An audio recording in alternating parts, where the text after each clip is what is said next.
Welcome to Two Therapists Talking. The hope for this podcast is to talk about important issues related to couples and individuals who are struggling in their lives with many different issues. I'm David Thompson, a marriage and family therapist. And I'm Sherie Christensen, marriage and family therapist. Please join us as we explore these issues together, and we hope you will learn and be enlightened along the way. Come find us at twotherapisttalking.com. If you like what you're hearing, please get on and rate us and subscribe to the podcast. Hi, and welcome back to Two Therapists Talking. I'm Sherie. And I'm David. And today we have a little bit of a holiday message. We're going to talk about gratitude and hope and some of the things that can help get you through the holidays, something that we think about during the holidays. Obviously, we've come from, the beginning of the holiday season is Thanksgiving here, and we're thinking about gratitude, hopefully a lot. And I think gratitude and hope can be important messages as we move through the whole holiday season. Definitely are. And we often need it. And so we may have talked a little bit about trauma anniversaries before. We talked a lot about trauma, but this concept of trauma anniversaries where time of year is a really big trigger. Yeah. And for whatever reason, I don't know why, I ask this all the time, hard things tend to happen around important dates and times. I mean, I don't know what the deal is, but like birthdays, anniversaries, holidays. And so fall can be a time where often we are triggered and our body starts to become more anxious, more tense, more guarded, more aware because it's the holidays. And either there's some discovery around the holidays, which makes it really hard with family because now we're doing Thanksgiving or Christmas and we're kind of pretending. But you and your partner are really struggling to figure things out. Right. Something about the holidays where this is a pretty common occurrence. And so and especially if you've had, family drama before that or different things like that things that come up at the holidays. Because I think part of it is just everyone's together, and also we have it's already kind of a trauma time often in a lot of families, right? Right. And then you have expectations around everyone. I think we all just, from the time you're kids, you have an expectation that the holiday is supposed to be happy and fun and great and there's no problems, right? Even if you've had traumatic holidays as a child, we sort of have this sense that that's what holidays are supposed to be. Well, they are supposed to be those things. Right? Yes. They're supposed to be everything good multiplied. Yes. But it can be challenging if you're engaging with individuals that you've had hard times with, or, there's been discovery, or, there's just a million different things that can make things challenging.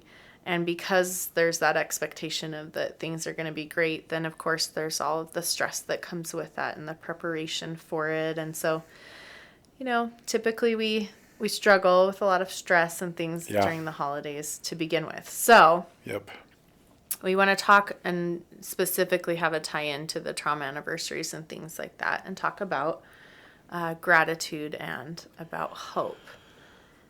Gratitude, one of the very best ways to shift your perspective.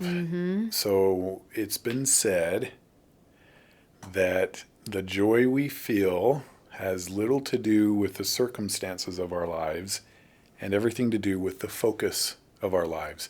And that's where the power of gratitude really, and hope, is really effective. So if you can focus on something that is true and good, you will feel the way you focus. And so this is this concept of we feel the way we think, and if we are caught up in negative thinking. So we have a term, we therapists group us all together. We have a term. We have thousands of terms. Right. We call them ants. Automatic negative thoughts. So this habit we can get into of because of circumstances or situation, the self-talk in our head becomes negative. And automatically, it's like the tape is playing. It's the narrative or the story that we're in. And we have so many thoughts throughout the day that if we don't catch it, if we're not aware of it, if we don't challenge it or try to change it, turn it in a different direction, it will continue and persist. And then we will feel progressively lower and lower and worse. And we're already experiencing likely triggers because of hard things. And so it becomes even more important to be aware of this. So automatic negative thoughts, such as... It's always going to be this way. It's always going to be this way. He's never going to care about me. She's never going to understand. I don't know. I'm never going to get what I want. I'll never be taken care of. I'll never be happy.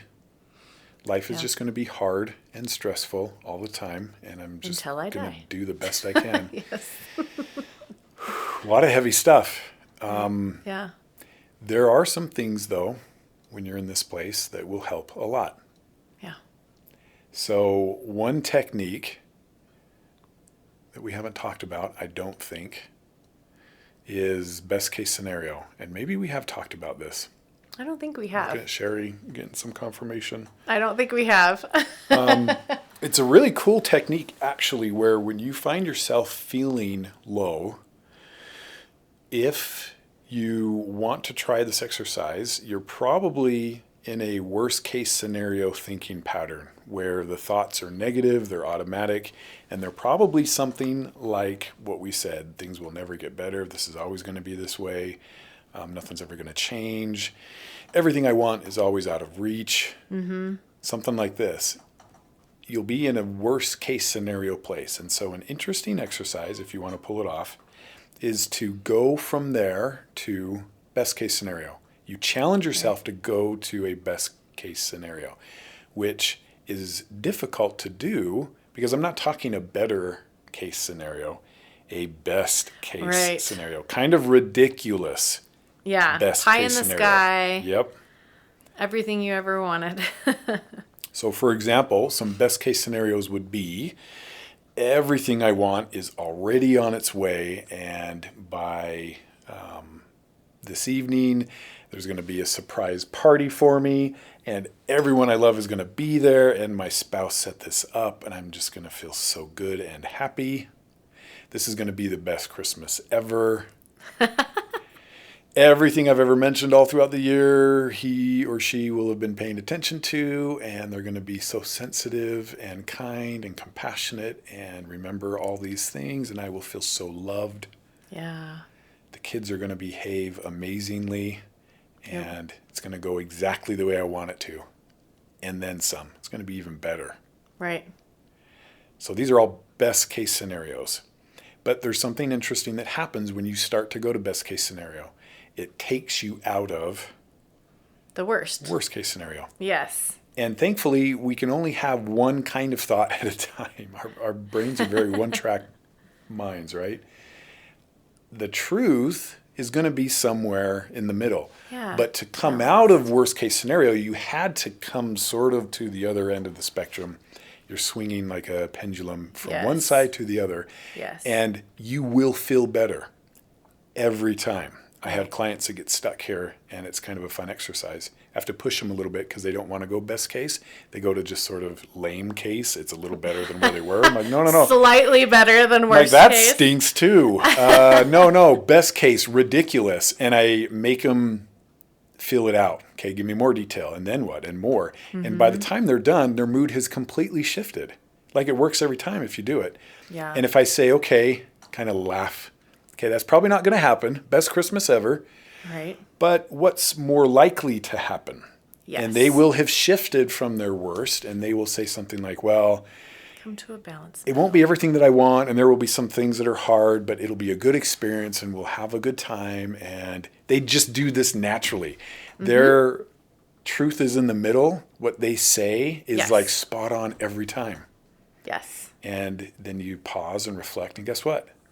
You're feeling better. Yeah. And so the best case scenario is actually a great tool for coming out of the automatic negative thinking, which you know is happening if you're not feeling good. Right. So that's kind of your clue, is to get your finger on the pulse of your emotions and your feelings and where am I at right now? Mm-hmm. Yeah. And I think also going through and thinking through that takes you gratitude. That's a great gratitude space because you're aware. It takes you into that hope space, being able to look at, okay, so what then, what are some things that I can set up if I already know that this particular family member is going to be challenging? Like, what can I do to create more of a balanced scenario as well? Like, if you get yourself out of those automatic negative thoughts, then you can kind of come to a centered space of, okay, how can I create some personal boundaries or some space or, whatever to help this process, right? Once you're out of the automatic negative thoughts, then you can create what you need in that situation. You can listen to yourself a little bit more as to what you might need. Yeah.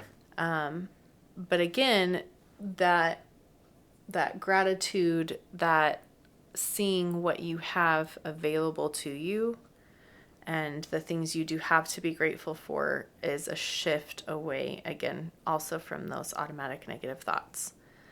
And I think I've talked before about, being in those really challenging circumstances, really painful circumstances, and being grateful for the circumstance, being grateful for how that can help you move forward, being grateful for the empathy that will provide for other people, that you will be able to provide because you've been in those hard situations. Which is awesome, by the way, because it gives purpose and meaning to the hard, the pain, the suffering, which will absolutely help you to get through it a lot sooner, because this is helping you and probably everyone within your inner circle, everyone within your reach. Yeah. So finding all the ways that you can be grateful for the challenging circumstances that you're facing, it really does shift. And it's crazy, and you don't think there's any way that it could, but I promise you it does. I promise you can be in the darkest space, and if you can truly feel gratitude, to feel thankful for those experiences and the purpose that it brings and the understanding and the way that you're going to grow and progress as a human being and all of those things, it will, again, also take that away. I've seen it. I've seen it work with other people. I've seen it in my own life. It's an incredible shift. I think it's a good thing to review. What are we grateful for? Mm-hmm. And we hear this all the time, and I don't want to give the same things everybody might say. However, good to reflect on, what are we grateful for? Yeah. Even in really hard times. So, probably if you've listened to these podcasts, how important affirmations are. Right. And my big 3 affirmations are things that you can absolutely be grateful for. As a reminder, you are a child of God. And what that means is you have a place and you belong forever. Cannot be taken from you, won't be taken from you. In other words, your story ends well, because no one can resist the power of unconditional love forever. That to me is huge. That's probably the most grateful thing I have in my life, at least how I feel about it. Mm-hmm. But second affirmation, your worth is 100%. That's connected to the first. And it's independent, remember, of anything you've done, what you think, what you've said, what habits or patterns you have, what you've experienced, what's happened to you. All of it is independent of your worth, which is 100%, which leads to number 3, you are lovable as you are. And these are huge. I always think, if my heart is beating, I'm good. And if my heart's not beating, I'm in a good place. So there's kind of no worst case scenario. Like, I'm just so thankful that I'm alive and I can experience and I have senses and consciousness, and my heart is beating and I'm not making it beat. It's independent of me. And so if my heart's beating, I'm good. If I'm dead, I'm good. Yeah. And so I think maybe it can come more naturally to some of us. But right off, those big three, I think, are something that you can start with. But what else would be good? Yeah, I was just thinking as you were talking about that sometimes you're in such a challenging space, whether it's trauma, whether it's depression, whatever it is, that you can feel like, am I really in a good space just because my heart is beating?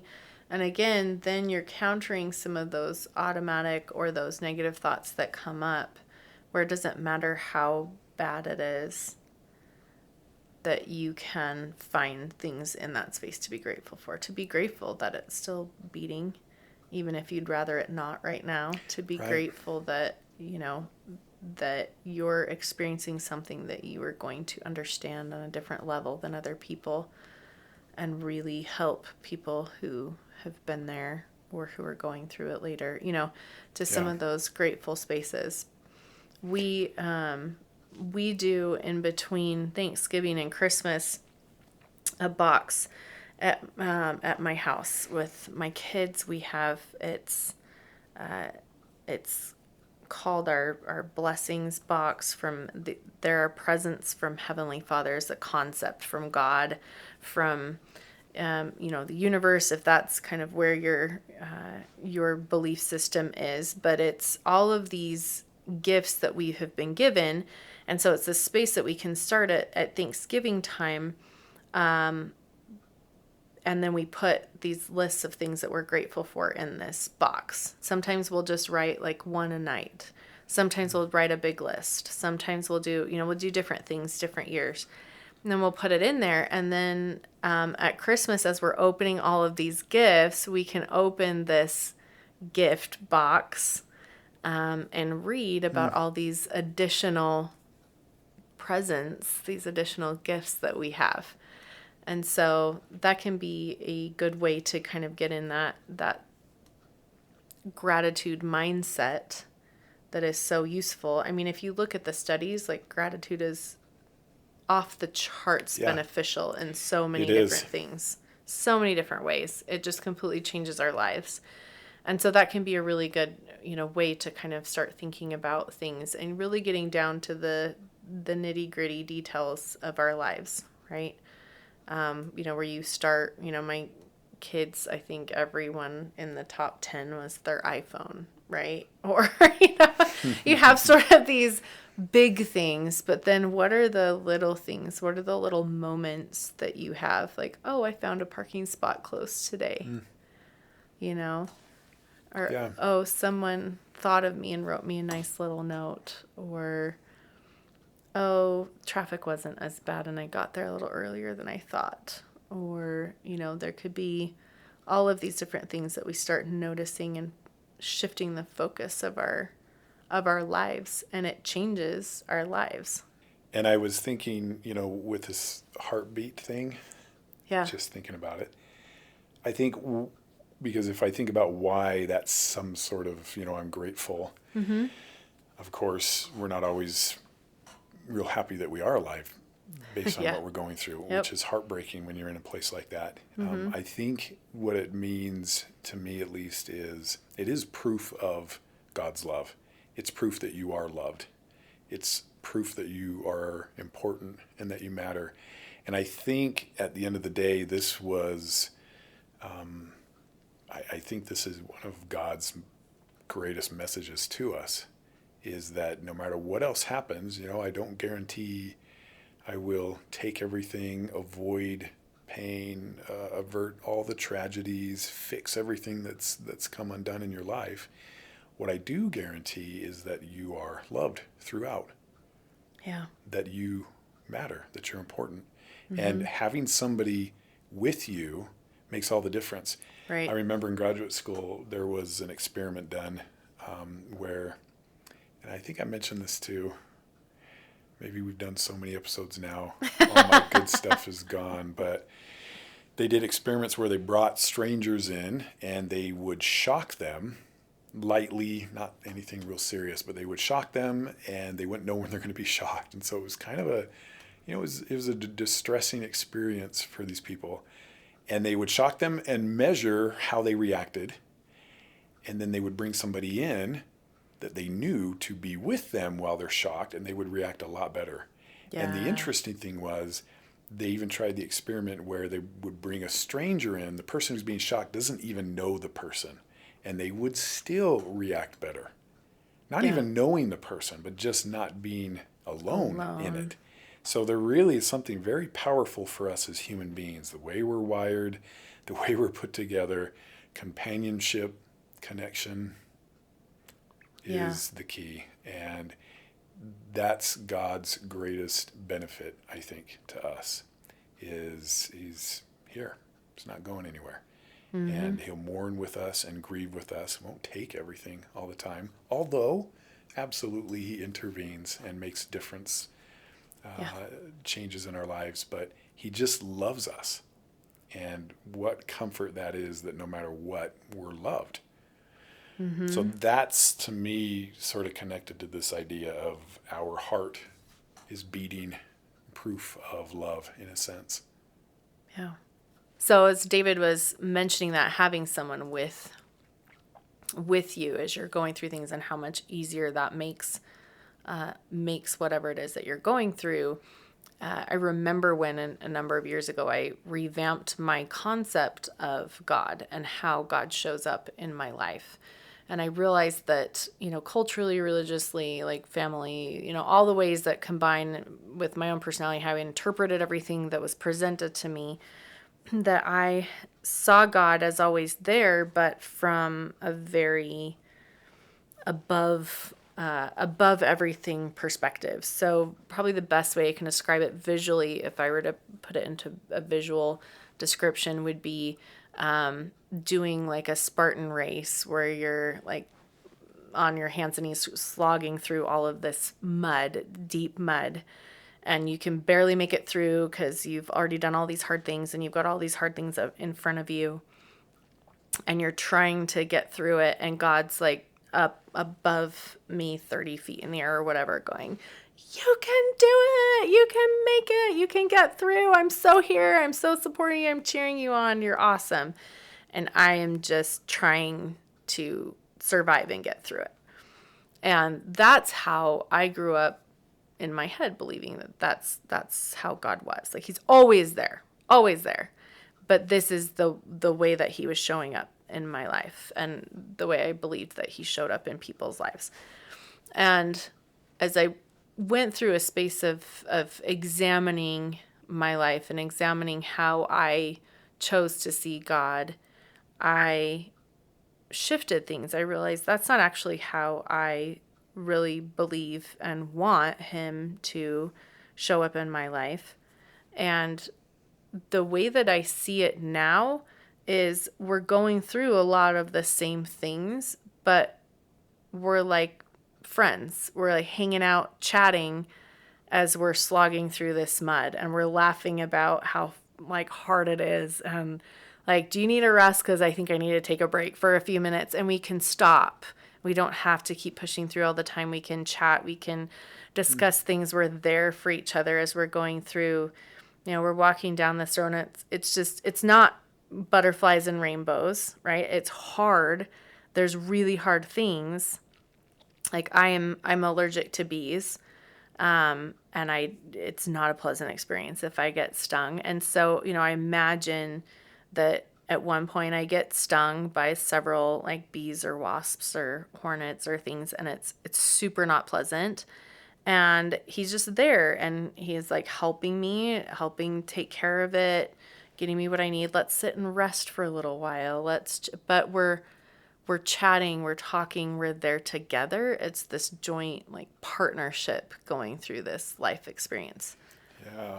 And it's just a different shift. And so I love that concept of my heart beating is telling me God's here, is telling me that I'm loved, that presence is there through whatever I'm going through, because that is how I see my relationship with God now.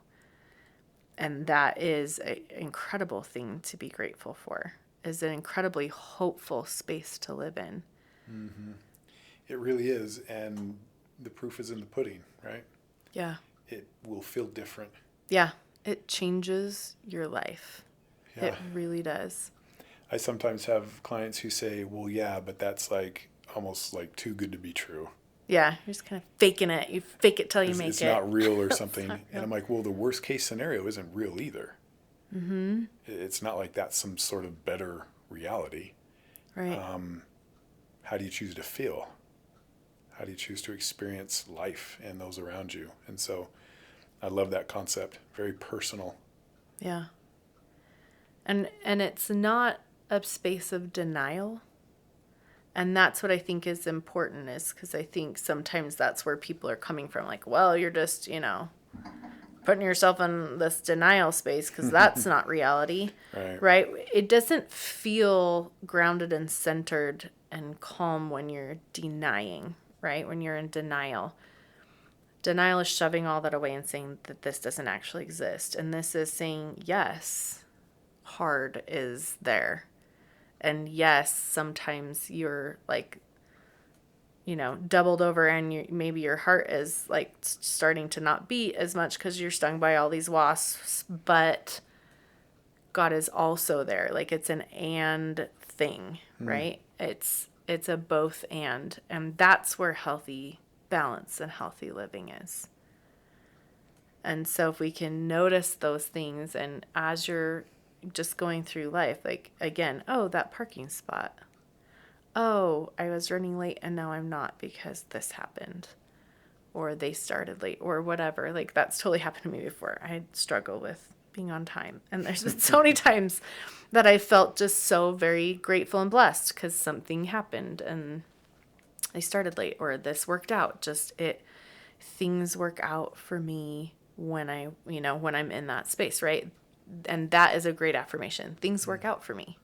Yeah. Right? And you're just opening the space for gratitude, for hope, to flow in instead of shutting it off with these negative thoughts. I love it. Hopefully that is something that can bring you some perspective as you attempt more gratitude and hope in your life and see how it feels.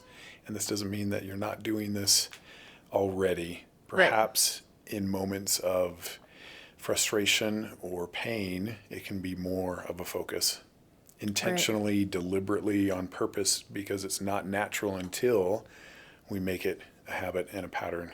And again, it doesn't mean you're not living in reality. Right. If there's, if someone's walking all over your boundaries, that doesn't mean like, hey, I just need to like suck it up and find the positive, right? And find the joy in it.